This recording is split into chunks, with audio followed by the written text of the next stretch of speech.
to eat right. What is it? Mediterranean diet, exercise, chair exercise. You have more tips for us? Yeah, so we talked about challenging our brains, right? We want to try to learn something new. It's so important. Let's talk about sleep.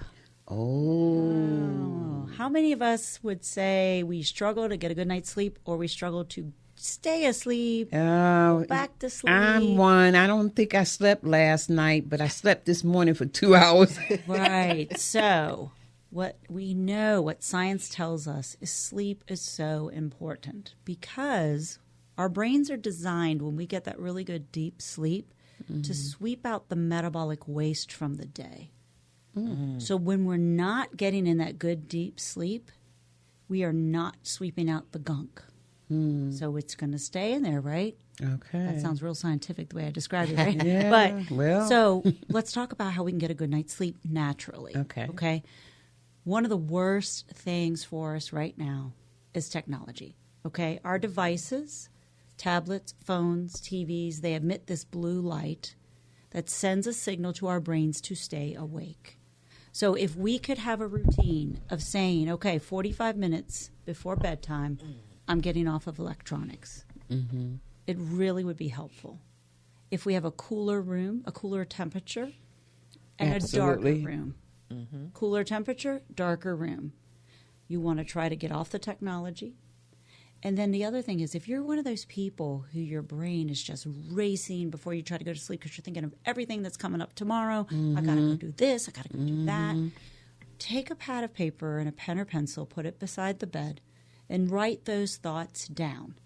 For some reason, it gives your brain some rest. Oh, because it's the outlet. I think so, but I was talking, presenting to another group one time, and a woman said, "I have an example." She said, "I was an interior decorator, and we were moving in my daughter to college, and I could not imagine how we were going to fit all of this stuff into her dorm room. She had so much stuff. My brain was just going and going and going." She said, "I just said fine." I got up, I grabbed a blank sheet of paper, I drew out basically the room and what would go where. She said she sat that piece of paper down and fell asleep. Fell, right? Because it was off her mind. Yeah. So there's lots of things you can do, like mindfulness. You can do some deep breathing. If you're someone who believes in prayer. But trying to stay away from those things that keep us from sleeping well and trying to add in those things. Even if you might start with one thing I'm sharing today. Getting some good sunlight during the day helps us too, because that helps our circadian rhythms. Yeah. Yeah. My brother talked to me this week. They were taking pictures of the house to sell, and they came in and opened up all the blinds, let in all this light, and he didn't close it back.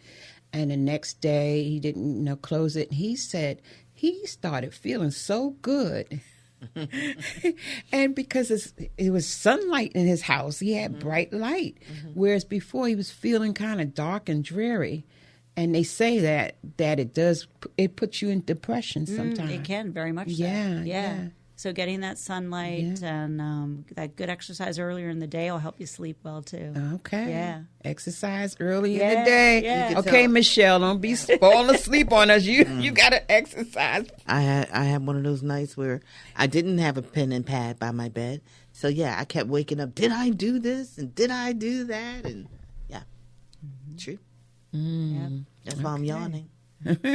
Okay, well, no more yawning. Get up in the morning early. Exercise. When you go to bed, put your pad and pencil, whatever. But everything else, next I'm to pretty you. much on point. Good. Yeah. And no cell phones in the bed, Dolores. No. Oh. She's telling herself, Yeah. We can't do Try that. it. No, Really we can't try. do that. I go to bed with everything. My glasses. I have it all on the side of the bed. Right next to you. Right next to me. Yeah, as much as you can. Try to, and on a sleep schedule is the best for us. If we can consistently try to go to bed at the same time and get up at the same time as best we can. A lot of us, if we get off schedule and we stay up later than we should, or, it's not like, okay, I'm going to try to go to bed every night at 10. Staying on that schedule really will help us sleep better. Yeah. This helps our brain, people. This helps our brain. Yes. The best that I can do is I physically will go to my resting area, to my bedroom at a certain time. I may not go to sleep, but I will change my environment. And I'll go to my bedroom, and I have a little sitting area, and I'll sit there, and I won't, and I'll watch, because I don't watch TV, really. Okay, all right. So all day is quiet in my home. If I'm working from home, it's very quiet. So I'll turn on and watch a program or two, and it'll go, it's a timer on it. Oh, so it goes off, and then you could go to sleep. And then I can go to sleep, but I don't go to sleep right away like you're suggesting. I have to work on that, but I have made it to the bedroom same time every evening. That's good stuff. Yes. You know what's worked for me? I'm a language person. I came out of teaching Spanish for years. I'm not a numbers person, so I thought I would never like the numbers puzzles, the Sudoku. But I went to the dollar store, I got one, and that's what I do before bed, because it wears my brain out, and I think it also tires my eyes. This really bright young neurology student at VCU suggested if we blink our eyes a lot, it'll tire our eyes out, which sends a signal that it tires us out. Right. But I wonder if that's why the puzzle works so well for me, because I'm just sitting there trying to figure out which numbers go in which spots until I get so tired. I'm like, okay, enough of this puzzle. Lights out. Okay. So those are some good tips. Anything else before we go on to something else? Just to know that there are a lot of things we can't control, but there are a lot of lifestyle choices that the science is showing that we can do to reduce our risk, because dementia is not a normal part of aging. There are people in this world living into their hundreds that never get dementia.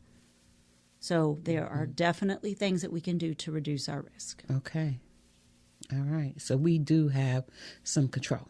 Absolutely. Absolutely. Okay. So there are people suffering with dementia, though, and there are people in their lives that suffer from that because they are the caretakers of them. They become responsible for them. So what can you tell us about that type of situation? Yeah. We support care. I'm going to say care partners, and I'll tell you why. We support care partners also at the Alzheimer's Association. So we know that there are over 7 million Americans living with Alzheimer's in the U.S. There's over 11 million unpaid care partners. Wow. Right? And we know that generations in the same household, right, are part of that care team. And, you all have shared personally, and I hear all the time, and I've observed with other family members, caring for someone living with dementia is very, very, very difficult, right? Because, there's all types of caregivers. My mother cared for my father. He had pancreatic cancer, but that was for 7 months. People with dementia can live for years. Yeah. Right? And also with the disease as it progresses, there's fewer things that they can do for themselves, right? So it's so important to have a care team. Yeah. Right? And we have to, if we're the ones, the main care partner, we have to give ourselves permission to receive help. That is so important. We talked about that during break, and people talk about that all the time. So if you're a caretaker, you have to remember to be strong and take care of yourself so that you can continue to take care of your person that has the disease. Oh, absolutely. Because we see the physical toll on those care partners that oftentimes can get them into some, medical problems because they're not recognizing the signs of the stress, because they can present themselves with physical, symptoms of the stress of caring. And that's why it's so important to receive help. And there's lots of people that can be part of our care team, right? You've got family, you've got friends, you've got people in your circle. Maybe it's in your faith community, or if you're part of a social group. But even people who live far away can be a part, right? Because they can have scheduled phone calls, and they can call in. Now with technology, we could FaceTime. Yeah. They could be like your emotional support. Yeah. They could call in and they could talk to that loved one you're caring for. That is such a great tip. Yeah. Or somebody out of state could make signs that are posted up around the house to remind the person living with the disease of certain things, right? That would take one thing off of that person that's living with them. Hey, would you be able to make these color signs to go around? I want something to put in the kitchen, something beside where mama sits.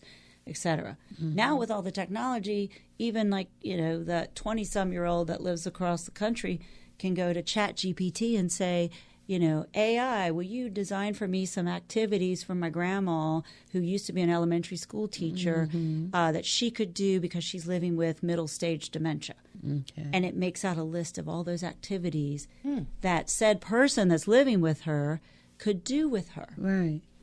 To keep her engaged, the person living with the disease, to keep her engaged during the day. That's something somebody else came up with. Yeah. Now, at the Alzheimer's Association, we have support. Okay. We have support groups all over the place. We have virtual and in person. Secure, safe places where you can share about those burdens. You can laugh together. You can share resources. Right. Yep. I have a cousin right now. She was reaching out to the family, letting the family know her mother is getting worse and the stress that she was feeling. But the FaceTime, I'm stuck on that. Yeah. I think that's such a great tip because even though we're not there, we can't help because we're states apart, but we could do FaceTime. Yeah. Yeah. We can be that person just to be there to listen, to say, I'm going to call you and I'm going to check on you. Yeah. And that support is so important. Yeah. So, okay. And we can get in touch with the Alzheimer's. Yes, absolutely. So you would go again to our website, alz.org, or we have a toll-free helpline. That's 24 hours a day, 7 days a week, 365 days a year, in over 200 languages. I love that. We want to be fair and equitable to everybody. This is even Swahili. Well, that one I don't know if it's one of the 200s. Look, she perked up over here. Yeah, that's Michelle. She want to take that Swahili class. Master level clinicians. You can call at 2 a.m. because you're a caregiver and you can't take anymore. You need to talk to somebody. 1-800-272-3900. 1-800-272-3900. That helpline is always there. Something really exciting we have now for people that are getting diagnosed with Alzheimer's in the early stages. Okay. We have an app for your phones. This app is called MyAlzjourney. It's really exciting because what it is, it's for those that are in the early stages and their care partners. It connects them with local resources. It has it connects them to, for example, what's called the Care Navigator, which says it guides you through like, okay, we got a diagnosis. Now what? What do we do? What do we need to think of that we haven't thought of? It has activities on the app to engage the person who just got the diagnosis, who's trying to process, what does this mean I got diagnosed with? And activities for the care partner. Okay, now I'm going to grieve. How is this going to change our relationship, everything we hoped for the future, for retirement, whatever? It gives activities. And so these are just some of the many resources. It broadens your world with the app. That's the way it is now with apps. And so we don't want anyone ever to feel like they're going through this journey alone. Reach out because there are resources, there are people who care, and we're all over the U.S. So if you reach out to that 1-800 number of the website, you can get connected to a local chapter. Okay, great stuff. Yeah, and that's all over. Yep, that's all over. So if you're in New York, if you're in California, Virginia, reach out. It doesn't matter. That's right. All over. Yeah. So, Jill Carroll of the Greater Richmond chapter of the Alzheimer's Association. We love her. Yeah, she's loaded with information, and I want to thank you for coming on this show and giving us that information. And hopefully you can come back on the show. And because I know there's more, but this was great as it was. It would be a blessing to be back anytime you want me to come. And I am so grateful always, whenever possible, to talk about this disease, to bring awareness, to bring support to everyone in every community, especially underserved communities. But just know it's not a normal part of aging. It's really important to go seek to get a diagnosis, and there is support out there. You do not have to do this alone. Do not have to do this alone. Thank you. For the love of baby boomers, this was an awesome show. Before we go, I want to revisit medical alert. Sometimes we have issues with balance and falls, and you can reach out to us on Gmail for the Love of Baby Boomers. You could also find us on Facebook for the Love of Baby Boomers and communicate with us there.